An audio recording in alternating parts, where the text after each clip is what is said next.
देश के बचाने के लिए, राष्ट्र की एकता एवं अखंडता को बचाने के लिए ये जो बयानबाजी है, ये बयानबाजी की वजह से देश टुकड़ा हो रहा है। जो लोग साजिश करके देश को तोड़ना चाहते हैं, इस लोग के साजिश के विरुद्ध में हम भारत बंद करना, मामन मेश्राम साहब भारत बंद करना चाहते हैं और हम उनको समर्थन देना चाहते हैं। नमस्कार, आप देख रहे हैं बेबा पे मीडिया में आपका स्वागत। सबसे पहले खबरों का खिलाड़ी मीडिया आप देख रहे हैं। यदि आप हमारे चैनल पर नए हैं तो इसे सब्सक्राइब करें, लाइक करें, कमेंट करें और इसे ज़्यादा से ज़्यादा शेयर करें। धन्यवाद। राष्ट्रीय परिवर्तन मोर्चा, बहुजन क्रांति मोर्चा, भारत मुक्ति मोर्चा के आह्वान पर 25 जून को भारत बंद का ऐलान किया गया है। क्यों? जिस प्रकार से बीजेपी आरएसएस के द्वारा बयानबाजी का आंधी चला है, किस तरह का बयानबाजी? धार्मिकीकरण और हिंदू मुसलमान के नाम पर अलग करने का ये जो बयानबाजी चलाया जा रहा है, इस बयानबाजी से हिंदू मुसलमान के नाम पर समाज बटेगा। इसलिए भारत बंद करने का ऐलान किया गया है। लेकिन बीजेपी की तरफ से अभी तो कोई ऐलान नहीं किया गया कि हम हिंदू और मुसलमान कर रहे हैं। टीवी पर जो डिबेट हो रहा है सोशल मीडिया के जरिए, जैसा कि नुपुर शर्मा के द्वारा जो बयान दिया गया है और मोहम्मद पैगंबर साहब के बारे में जो बुरी कही गई है और उनको बदनाम करने की कोशिश की गई है। लेकिन बीजेपी ने तो अपने पार्टी से बर्खास्त तो कर दिया है। पार्टी से बर्खास्त किया है ना। सरकारी जो सरकारी उनको कार्रवाई करना चाहिए, सरकार ने ऐसा नहीं किया है। बल्कि बीजेपी के समर्थक लोग अभी नुपुर शर्मा के समर्थन में लोग हैं। इससे आप क्या कहना चाहेंगे? बीजेपी आरएसएस का बने बनाया हुआ चीज़ नुपुर शर्मा के द्वारा बुलाया जा रहा है, तो हम भारत को टुकड़ा नहीं होने देंगे। मामन मेश्राम साहब राष्ट्रीय परिवर्तन मोर्चा के राष्ट्रीय संयोजक हैं और बहुजन क्रांति मोर्चा का भी राष्ट्रीय संयोजक है और भारत मुक्ति मोर्चा का और राष्ट्रीय अध्यक्ष हैं। मैं बहुजन मुक्ति पार्टी का बिहार के प्रदेश संगठन सचिव हूँ और भारत को बचाने के लिए, भारत की एकता और अखंडता को बचाए रखने के लिए हम पूरे तन मन धन से इस भारत बंद को, जो 25 जून 2022 को मेश्राम साहब के द्वारा आह्वान किया गया है, हम इसमें भाग लेंगे। के बैनर में एक था आरएसएस और बीजेपी देश की अखंडता पर खतरा है, कैसे? हाँ, आरएसएस बीजेपी धार्मिक ध्रुवीकरण करने का काम कर रही है और इसलिए कर रही है कि 2024 में लोकसभा चुनाव है, ये 2022 चल रहा है। अब उनको हड़बड़ी लगा है कि धार्मिक मुद्दा को उछालेंगे नहीं तो लगता है कि हम अगला साल चुनाव जीतेंगे नहीं। इसीलिए तो उन्होंने मथुरा का मुद्दा उठाया, अयोध्या का मुद्दा उठाया, ज्ञानवापी मस्जिद का मुद्दा उठाया। लेकिन इसमें साक्ष्य भी तो मिला है। ज्ञानवापी में साक्ष्य क्या मिला है? शिवलिंग का साक्ष्य भी नहीं मिल सकता है। ये सब बनाए बनाए मटेरियल है। भारत बौद्धों का देश है। खोदिएगा भारत में जितने बौद्ध विहार बड़े बड़े हैं ना, जो मंदिर है ना, वो टोटल बौद्ध विहार जो है बुद्ध का मंदिर है, बौद्ध विहार है।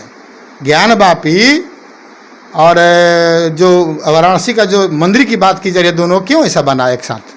कुछ तो कारण होगा। वो मामन मेश्राम साहब कारण बता करके सोशल मीडिया पर बता रहे हैं, तो हमने सुना कि अगर खुदाई होती है मंदिरों के नीचे तो उनके भूगर्भ में बौद्ध विहार मिलेंगे, हमारे बुद्ध मिलेंगे, सम्राट अशोक का अवशेष मिलेगा। इसलिए मोहन भागवत को बयान भी देना पड़ा कि हम इस झगड़ा झंझट पर नहीं पड़ते हैं, ये खुदाई करना, ऐसे मंदिर तोड़ना, ऐसे मस्जिद तोड़ना। ऐसा पेपर में भी उन्होंने मैंने देखने को मिला। तो ये सब क्या मामला है कि देश की एकता और अखंडता बनाए रखना हम सबका जिम्मेवारी है। हम भारत के नागरिक हैं। लेकिन बीजेपी की तरफ से एक बयान आया है कि हमारे पार्टी में, हमारे देश में किसी भी धर्म विशेष से कोई मतलब नहीं है, जो किसी जाति पर बोलेगा उसको हम बर्खास्त कर देंगे। तो आप ना बोल रहे हैं कि वो दिन रात देख रहे हैं ना। ये नुपुर शर्मा क्या बोल रही है?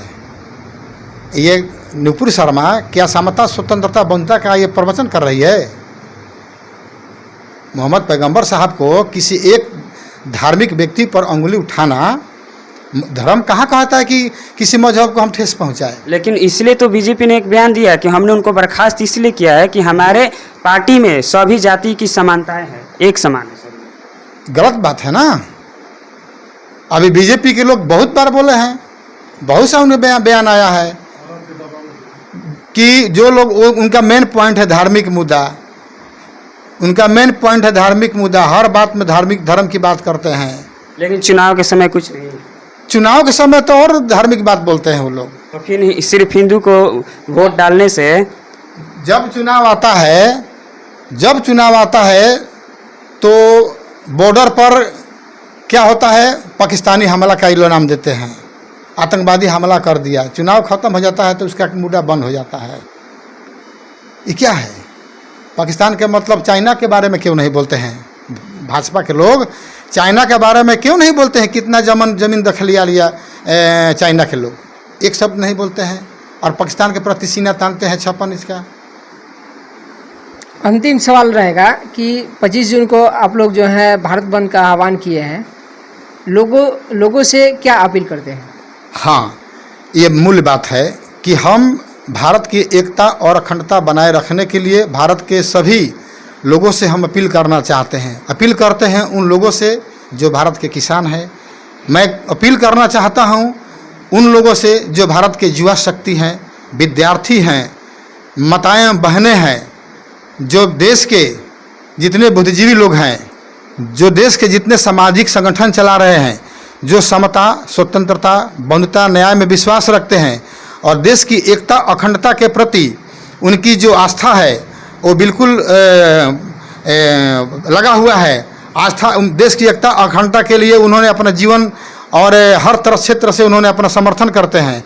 मैं ऐसे लोगों से मैं हाथ जोड़ करके विनती करता हूं कि आप इस देश की एकता अखंडता बचाने के लिए न सिर्फ लोग बल्कि भारत के जितने भी हमारे दुकानदार भाई हैं, हमारे रिक्शा भाई हैं, रिक्शा चालक भाई हैं, ऑटो रिक्शा चालक भाई हैं, हमारे बस मालिक हैं और ट्रक मालिक हैं, उन तमाम लोगों से मैं यह अपील करना चाहता हूं, कर्मचारी से भी मैं अपील करना चाहता हूं कि 25 जून 2022 को आप लोग सभी लोग अपने अपने घरों में रहें और भारत बंद में आप साथ सहयोग करें और शांतिपूर्ण तरीके से मैं अपने कार्यकर्ताओं और भाइयों से सभी लोगों से अपील करता हूं कि अगर भारत बंद हम लोग करेंगे तो संवैधानिक तरीके से भारत के राष्ट्र की संपत्ति और प्राइवेट संपत्ति को रक्षा करते हुए हम लोग भारत बंद करेंगे।